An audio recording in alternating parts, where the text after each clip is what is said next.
자, 오늘은 기독교 세계관과 동성애 운동에 대해서 한번 생각해 보도록 하겠습니다.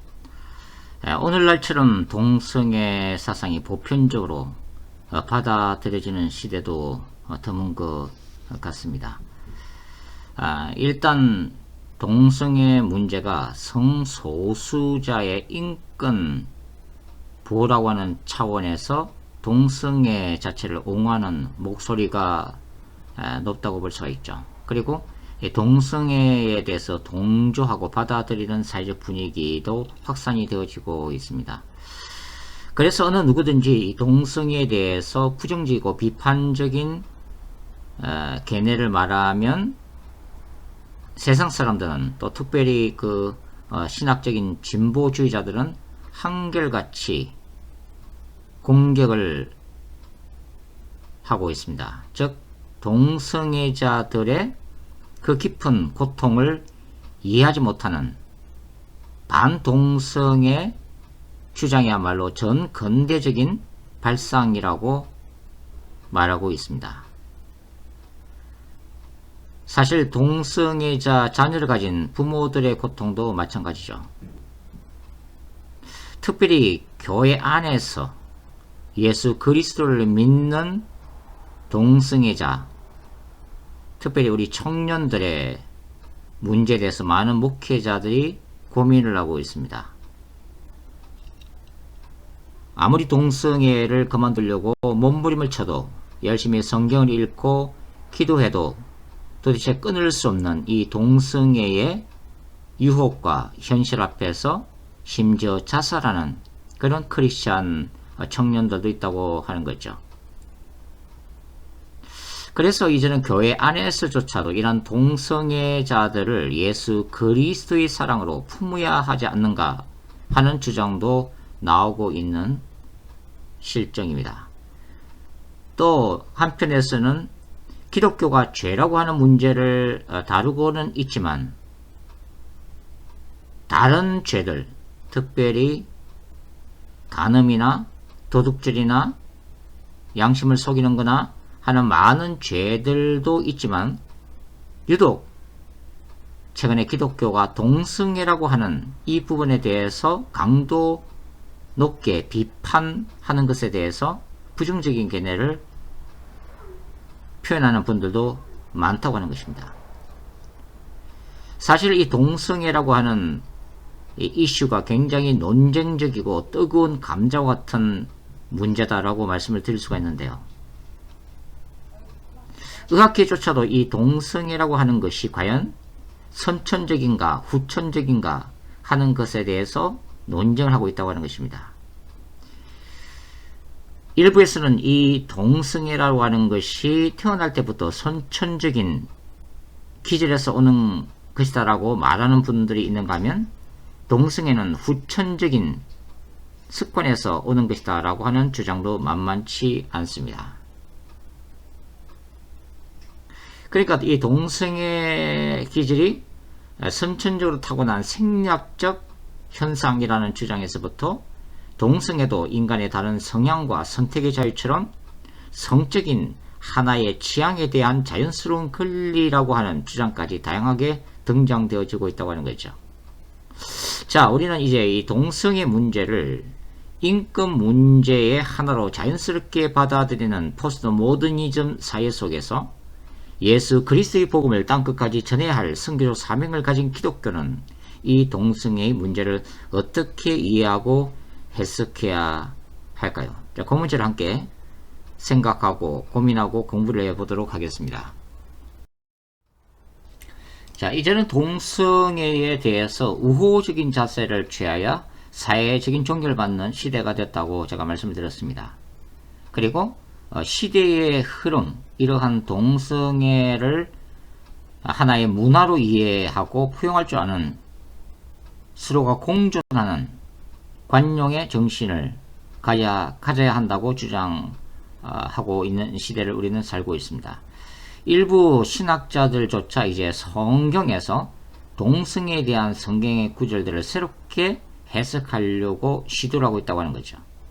즉 우리가 전통적으로 이 동성애에 관한 구절이라고 생각했던 구절들을 다른 차원에서 해석하려고 하는 그런 경향이 나타나고 있다고 하는 것입니다. 특별히 이제 퀴어 신학이라고 하는 게 있는데, 퀴어 신학이라고 하는 것은 이제는 뭐 주석서까지 발행되는 걸로 알고 있는데, 이것은 성경 전체를 동성애자의 우호적인 관점에서 또는 그 여성 신학적인 관점에서 새롭게 해석하려고 하는 그런 움직임도 있다는 것을 우리가 알 수가 있습니다.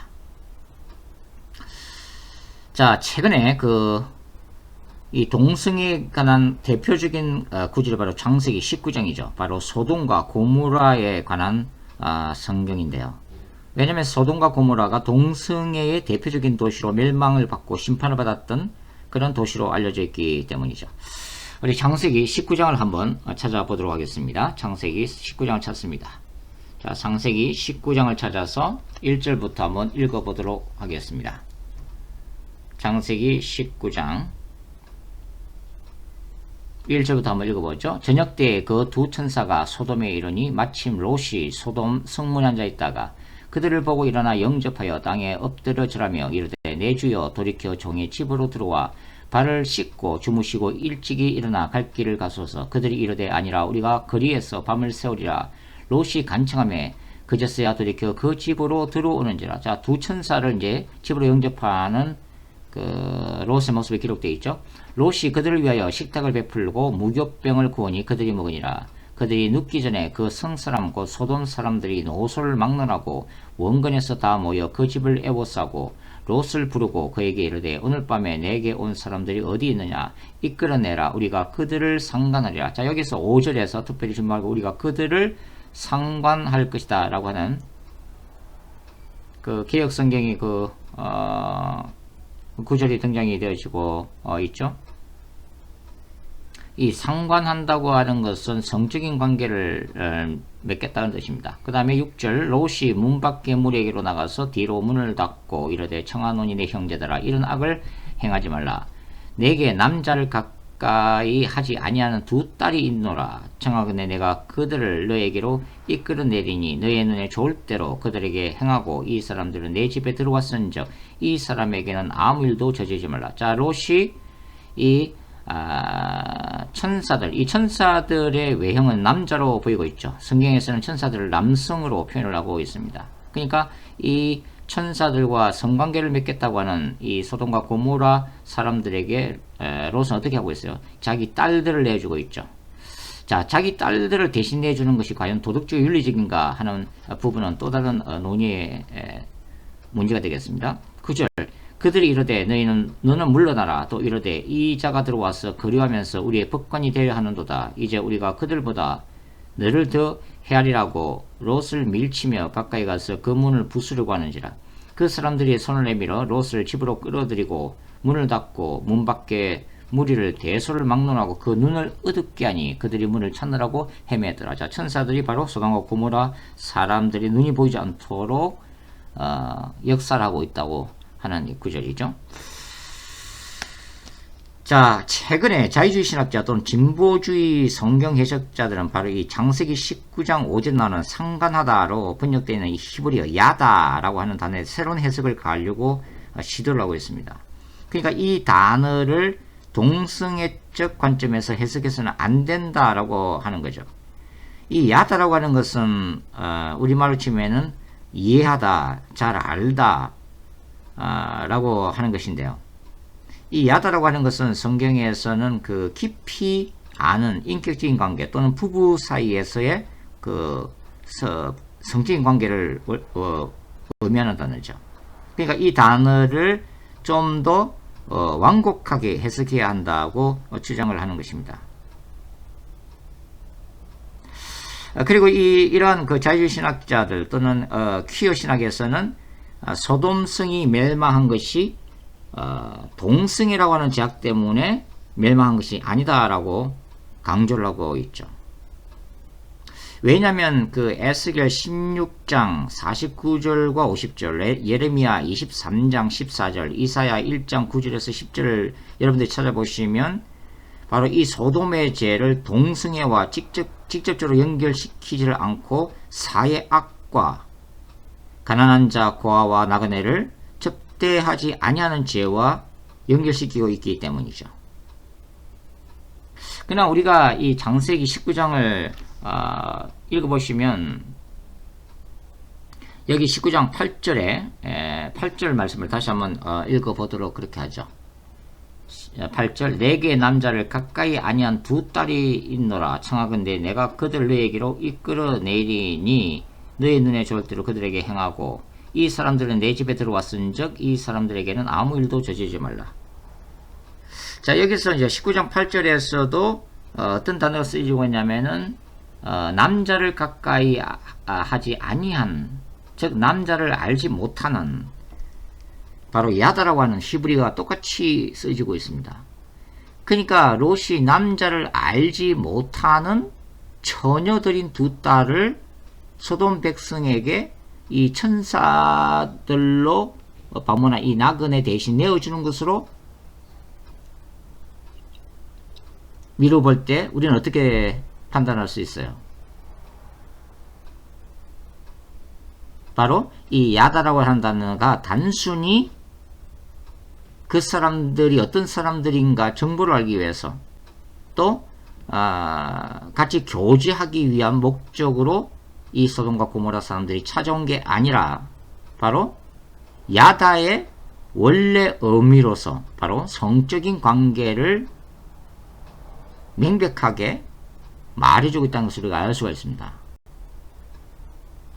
그리고 이 소돔과 고모라가 멸망되었다는 것이 오직 동승의 죄악만으로 멸망당했다고는 볼 수는 없지만 창세기 19장 전체 문맥으로 볼 때는 소돔이 동승의 도시였다는 사실을 부인하기가 어렵다고 하는 거죠.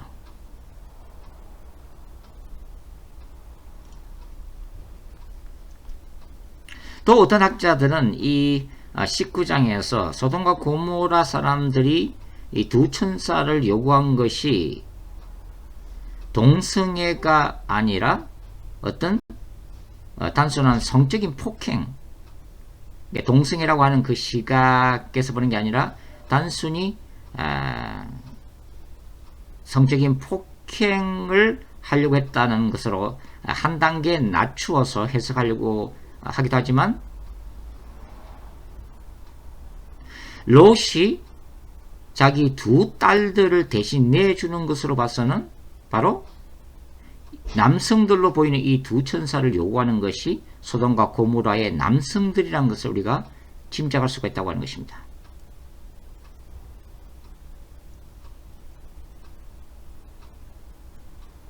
그러니까 이 창세기 19장에서 소돔과 고모라는 요약하면 소돔과 고모라가 다른 본문들, 아까 이제 에스겔서 16장이나 예레미야 23장, 이사야 1장까지 다 포괄적으로 우리가 같이 놓고서 해석을 할 때 소돔과 고모라가 오직 동성애라고 하는 그 죄만으로 심판당한 것은 아니지만 소돔과 고모라가 그 수많은 죄악 중에서 바로 동성애에 대한 죄악들이 엄연히 존재했다는 것을 알 수가 있다고 하는 거죠. 바꾸어 말하면 소돔과 고모라가 하나님께 심판을 받은 것은 동성애의 죄를 포함한 전반적인 타락한 사회적인 죄악 때문에 심판을 당했다고 하는 것입니다. 따라서 창세기 19장에 나오는 이 야다라고 하는 히브리어 단어를 어떤 성적인 이런 관계를 맺는다고 하는 의미를 떠나서 해석하기는 너무 무리한 해석이라고 할 수 있다고 하는 것이죠. 자, 성경에서 가정과 교회는 하나님의 중요한 창조 기관들입니다. 즉 가정과 교회는 하나님이 친히 창조하신 신적 기관이라고 하는 것이죠. 창세기 2장 18절 이후는 뭐라고 기록되어 있어요? 하나님이 가정 공동체를 직접 창조한 것으로 기록되어 있습니다. 거기는 한 남자와 한 여자로 특징 지어지는 바로 이 가정의 아이덴티티로 기록이 되어 있죠. 창세기 1장 28절에는 하나님이 가정을 통해서 한 남자와 한 여자를 통해서 인류가 생육하고 번성하도록 창조 질서를 만드셨다고 하는 것입니다. 여러분들이 에베소서 이제 5장을 이제 읽어보시면 바울이 남편과 아내와의 사이를 설명을 하고 있는데, 나중에 그 후반부에 가서 바울은 이 남편과 아내와의 관계를 어디다가 비유를 하고 있어요? 바로 교회의 영원한 신랑 되신 예수 그리스도와 그분의 신부된 교회를 상징하는 하나의 비밀, 시크리트를 바로 남편과 아내와의 관계 속에서 해석을 하고 있다는 것을 우리가 알 수가 있습니다.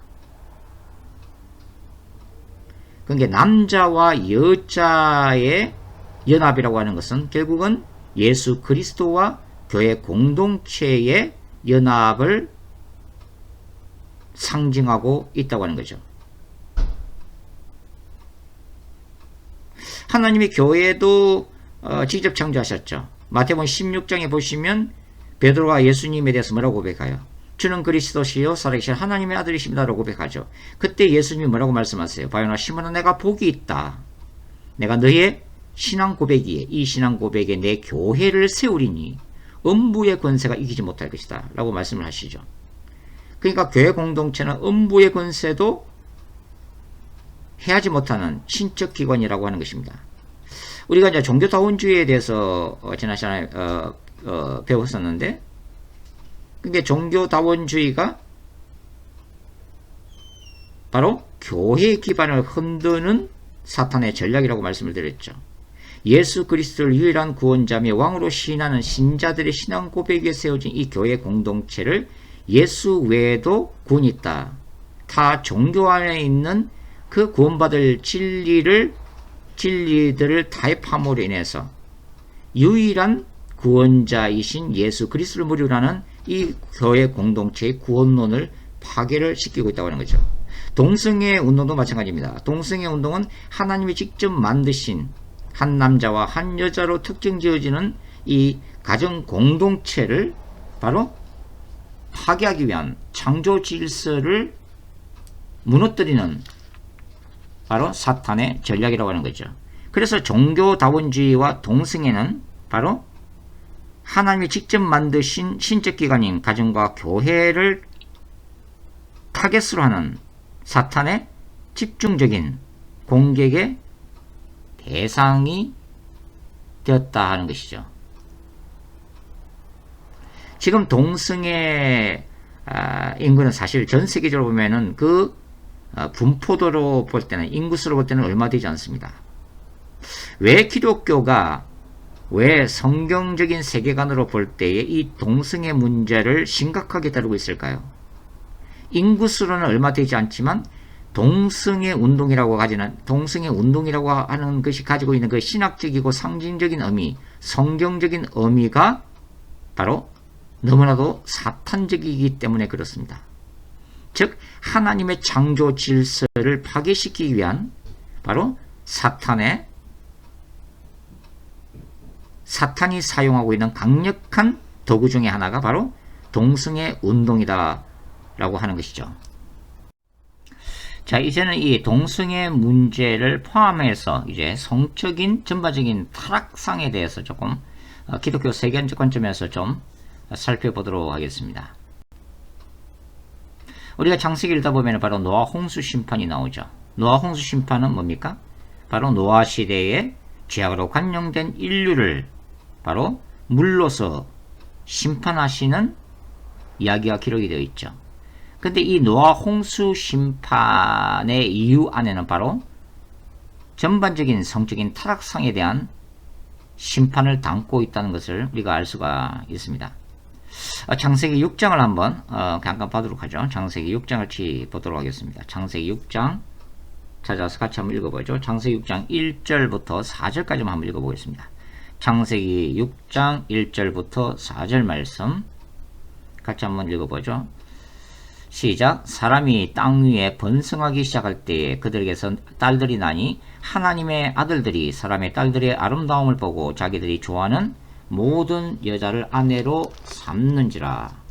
여호와께서 이르시되 나의 영이 영원히 사람과 함께하지 아니하리니 이는 그들이 육신이 됨이라. 그러나 그들의 날은 120년이 되리라 하시니라. 4절 당시에 땅에서는 네피림이 있었고 그 후에는 하나님의 아들들이 사람의 딸들에게로 들어와 자식을 낳았으니 그들은 용서라 고대의 명성이 있는 사람들이었더라. 자, 지금 우리가 읽고 있는 이 창세기 6장에 나와 있는 이 네피림에 관한 문제, 굉장히 구약 성경 중에서도 가장 난해한 구절 중에 하나죠. 지금까지도 학자들 간에 또 목사님들 간에 논쟁이 계속되고 있는 그런 구절입니다. 여기서 하나님의 아들들이 도대체 누구인가 하는 거죠.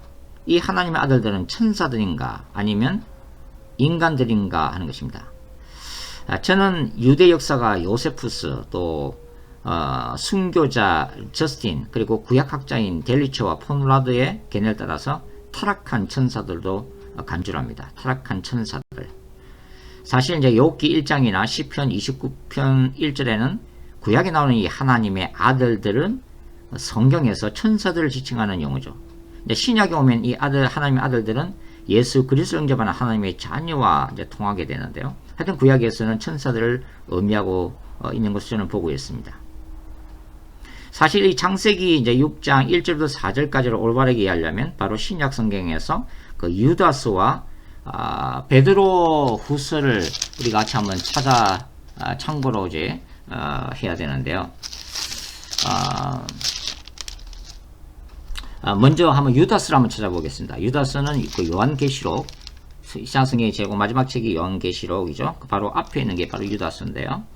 자, 유다스 6절 한번 찾아서 한번 읽어보겠습니다. 유다스 6절 시작. 또 자기 지위를 지키지 아니하고 자기 처소를 떠난 천사들 큰 날의 심판까지 영원한 결박으로 흑암에 가두셨으며 7절 소돔과 고모라와 그 이웃 도시들도 그들과 같은 행동으로 음란하며 다른 육체를 따라가다가 영원한 불의 형벌을 받음으로 거울이 되었느니라. 자, 여기 자기 지위를 지키지 아니하고 자기 처소를 떠난 천사들이 도대체 누군가 하는 문제죠. 이 유다스를 기록한 유다는 그 예수님의 형제 유다로 알려져 있습니다. 근데 사실 이제 이 유다가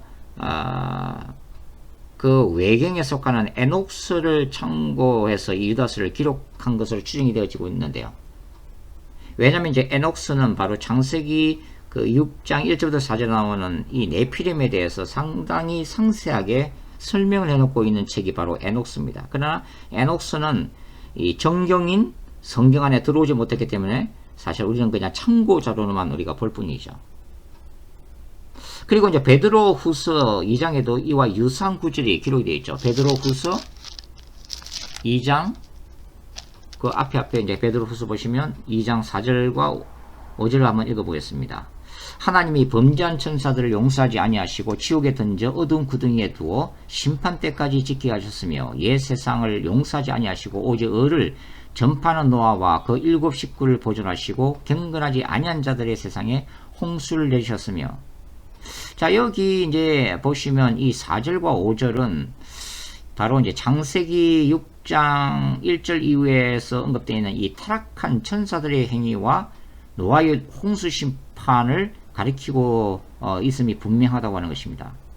베드로후서 2장 4절은 범죄한 천사들이 하나님이 정하신 천사들의 직분과 법을 어기고 자신들의 정한 처소를 떠나 하나님이 금지하신 사람의 딸들과 타락한 성적 관계를 통해서 거인 족속인 네피림들을 생산한 것으로 해석이 되어지더라 하는 거예요. 즉 타락한 천사들의 행위를 암시하고 있는 듯 보입니다. 이 천사들이 과연 인간의 딸과 함께 성적인 관계를 맺을 수 있는가 하는 문제에 대해서는 또 상당한 설명이 필요하지만 오늘은 그 성경 본문에 대한 이런 해석을 하려고 하는 것이 아니라 전반적인 이 성적인 타락상에 대해서 함께 공부를 하는 시간이기 때문에 더 이상 자세하게 말씀을 드리지 않겠습니다. 결국은 창세기 6장에서 하나님의 인류를 심판하셨다고 하는 것은 뭐냐면 땅에서 인간들이 죄악을 범하는 것도 있었지만 또한 동시에 영적 세계에서 천사들의 타락한 이런 부분도 있었다고 하는 것입니다.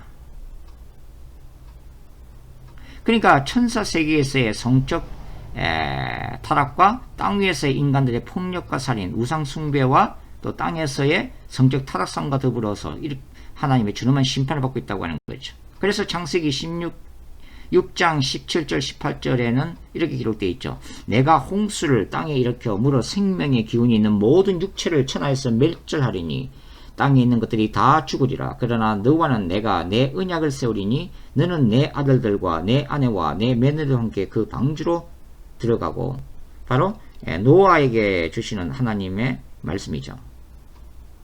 그러니까 죄와 사탄의 역사 아래 타락할 대로 타락한 하늘과 땅을 향해서 뭐가 선포되어 있는 거예요? 야훼 하나님의 심판. 저는 특별히 그것을 거룩한 전쟁이라고 부릅니다. 거룩한 전쟁이 선포되어지고 있다고 그런 거죠. 이 거룩한 전쟁이 눈에 보이는 행태로 나타난 게 뭐예요? 바로 노아 홍수 심판이라고 하는 것입니다. 17절은 특별히 뭐라고 기록되어 있어요? 내가 홍수를 땅에 일으켜 물어 생명의 기운이 있는 모든 육체를 어떻게 하리라? 천하에서 멸절하리라.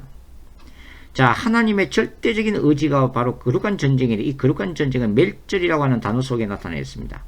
이 단어는 창세기에서는 노아 홍수 심판과 관련해서 두 번 나타나죠. 창세기 6장 17절과 9장 15절, 그리고 소돔과 고모라 심판과 관련해서 두 번 나타나죠. 창세기 13장 10절, 19장 13절입니다. 그러니까 이 멸절이라고 하는 단어는 타락한 세상에 대한 하나님의 거룩한 심판과 관련이 되어 있다고 하는 것입니다.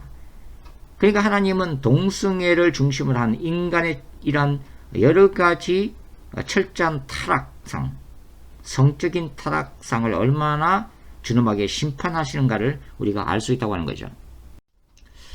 그러니까 결국은 이 동성애 운동을 중심으로 하는 이 성적인 타락상은 한 남자와 한 여자를 세워서 거룩한 가정을 세우고 그 자손들을 통해서 하나님을 경외하게 만드는 하나님의 거룩한 목적을 정면으로 도전하고 더럽히는 그런 죄악상이라고 하는 것이죠.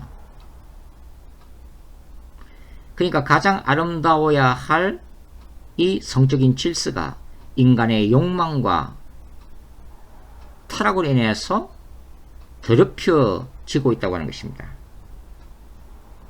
그래서 저는 이 동성애 운동의 확산 이념에는 바로 인간의 죄악과 사탄의 역사가 분명히 포함되어 있다고 저는 보는 관점입니다. 창세기 3장 15절에 뭐가 나타나 있어요? 아담과 하와의 죄악에 대해서 바로 하나님이 뱀과 여자의 후손과의 거룩한 전쟁,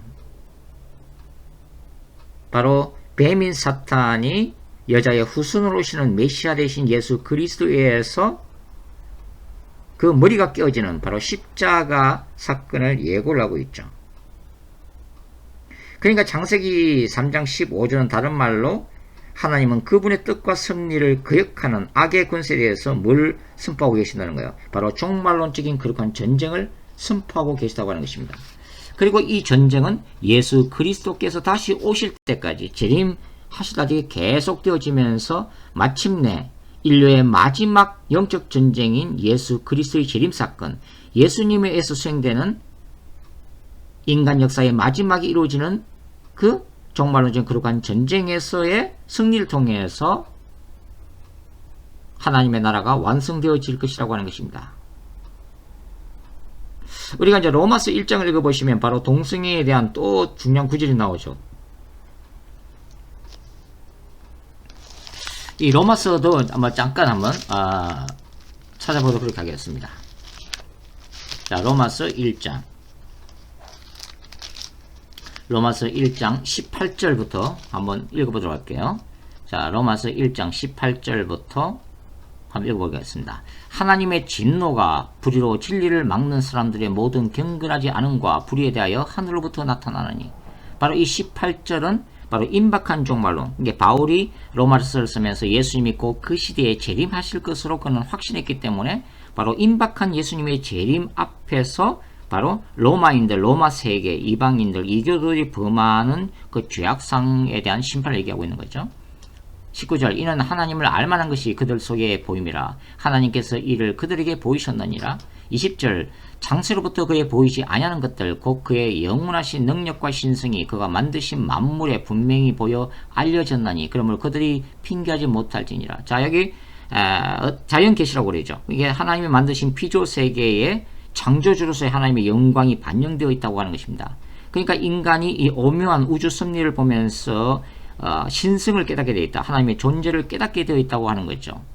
21절 하나님을 알되 하나님을 영화롭게도 아니하며 감사하지도 아니하고 오히려 그 생각이 허망하여지며 미련한 마음이 어두워졌나니 스스로 지혜 있다나 어리석게 되어 썩어지지 아니하는 하나님의 영광을 썩어질 사람과 새와 짐승과 기어다니는 동물 모양의 우상으로 바꾸느니라.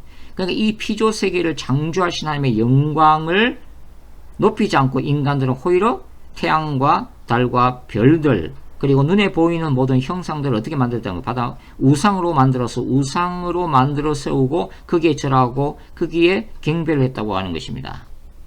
그래서 하나님의 영광을 썩어질 피조물과 바꾸었다고 하는 거죠. 그 다음에 24절 계속 읽어보겠습니다. 그러므로 하나님께서 그들을 마음의 정욕대로 그 더러움에 내버려 두사 그들의 몸을 서로 욕되게 하게 하셨으니 이는 그들이 하나님의 진리를 거짓 것으로 바꾸어 피조물을 조물주보다 더 경배하고 섬김이라. 주는 곧 영원히 찬송할 이시로다. 아멘. 자, 여기는 뭐가 나타나 있어요?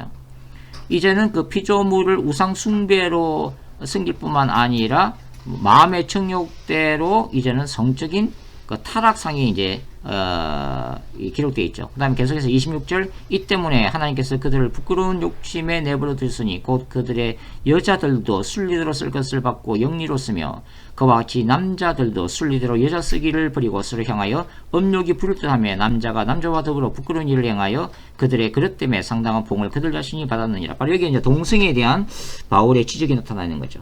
그러니까 이 로마서 1장에 나오는 이 본문을 이 퀴어 신학에서나 자유주의 신학자들은 이 동성애라고 하는 것이 바울이 그 당시 1세기에 로마 세계에 편만했던 그런 죄악이 아니라 로마 제국 특별히 황실 안에서 일부 그 미동 나이 어린 그 청년들을 대상으로 로마 황제들이 범했던 그 시대에 부분적인 죄악이라고까지 이제 축소하려고 하지만 바울은 결코 그런 뉘앙스를 풍기고 있지 않는다. 즉 이것은 로마 세계에 편만했던 널리 확산되었던 동성애에 대한 하나님의 준엄한 심판을 지금 바울이 얘기하고 있다고 하는 거죠. 그러니까 바울의 주장에 따르면은 동성애에 빠져가는 세상에 대해서 하나님은 계속 읽어보시면 그냥 내버려 두실 거라는 거죠. 죄 가운데 그냥 내버려 두실 것이다. 그들이 마음껏 그 욕망과 탐욕에 빠져서 그 죄를 범하도록 내버려 두실 것이다. 그래서 나중에 어떻게 돼요? 그들이 스스로의 자유 의지를 가지고 회개하지 않으면 바로 하나님의 진노의 심판대 앞에 서게 될 것임을 기록하고 있다고 하는 것입니다. 자, 이제 결론을 좀 말씀을 드리려고 하는데요. 자, 이러한 하나님의 이 종말론적 심판의 경고 앞에서 동성애자들의 아픔과 현실에서 교회 공동체가 외면하자 하는 것이 아닙니다. 우리가 적극적으로 그들의 구원에 대해서 좀 더 진지하게 고민하고 그리스도 안에서 포용하는 것이 필요하죠. 그러나 이러한 의미가 동성애가 죄가 아니다라고 말하는 현실적 타입과는 차원이 다르다는 것을 기억해야만 한다는 하는 것입니다. 이미 구원을 받은 교회 공동체가 그리스도 안에서 의인이면서 동시에 연약한 죄인들의 모임인 것 같이 동성애자에 대한 교회의 시각도 그래야 한다는 거예요. 그들을 치유하고 또 돌이켜서 하나님께서 창조하신 창조질서 안에서 아름다운 가정을 꾸미도록 도와주는 것이 교회 공동체의 역할 중에 하나라고 하는 것입니다. 그러나 점점 증가되는 이 동성애 운동의 본질에 대해서 우리가 좀 신학적으로 성경적으로 검토할 때 이 운동은 종말론적인 하나님의 나라를 대적하는 사탄의 몸부림이자 사탄의 왕국 그 자체의 사상적 뿌리를 두고 있음을 간과해서는 안 된다고 하는 것입니다. 오늘은 우리가 이제 동성애 문제에 대해서 좀 기독교 세계관 또 성경에 비추어서 한번 생각을 해 보았는데요. 우리가 다음 시간에 또 계속해서 기독교적 세계관의 관점에서 보는 이 시대의 현상들 또 교회 안에 또 타락상들 그리고 이제 좀 앞으로는 그 바로 인공지능 시대 때 도래하는 이런 사회적인 현상들을 함께 살펴보는 그런 시간을 갖도록 하겠습니다. 수고하셨습니다. 감사합니다.